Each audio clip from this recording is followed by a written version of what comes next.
Hello guys, welcome to my YouTube channels. Friends, आज हम एक इकोनॉमिक्स के इंपॉर्टेंट कॉन्सेप्ट के बारे में जानेंगे कि सेक्टर क्या होते हैं। एक्चुअली सेक्टर होते हैं और कितने टाइप के होते हैं उनके बारे में जानेंगे। तो बेसिकली इकोनॉमिक्स में कहा जाता है कि सेक्टर 3 प्रकार के होते हैं। पहला प्राइमरी सेक्टर, दूसरा सेकेंडरी सेक्टर और तीसरा टर्सरी सेक्टर। तो सेक्टर जनरली 3 प्रकार के होते हैं। तो प्राइमरी सेक्टर वो सेक्टर होता है जिसमें खेती की जाती है, मतलब जो हमारी शुरुआत की जो चीज़ें होती है, जैसे जिसका प्रोडक्शन किया जाता है उसको हम प्राइमरी सेक्टर में डालते हैं।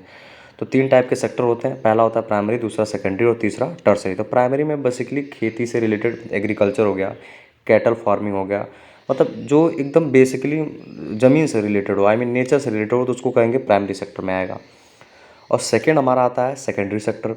तो सेकेंडरी सेक्टर में जनरली होता क्या है, सेकेंडरी सेक्टर में वो चीज़ें आती हैं जो मैन्युफैक्चरिंग में आती है। जैसे मान लीजिए किसी चीज़ को बनाना, जैसे आटा से हमको अगर कुछ बिस्किट बनाना है या कुछ और भी चीज़ें बनानी है, तो ये मैन्युफैक्चरिंग में आएगा और मैन्युफैक्चरिंग आता है सेकेंडरी सेक्टर में। और जैसे मान के चलिए कोई कंपनी में कोई लेबर है या वर्कर काम कर रहा है, वो भी किस सेक्टर में कहलाएगा, वो कहलाएगा सेकेंडरी सेक्टर में, क्योंकि वो मैन्युफैक्चरिंग में वो ध्यान दे रहा है। तीसरा हमारा आता है टर्सरी सेक्टर।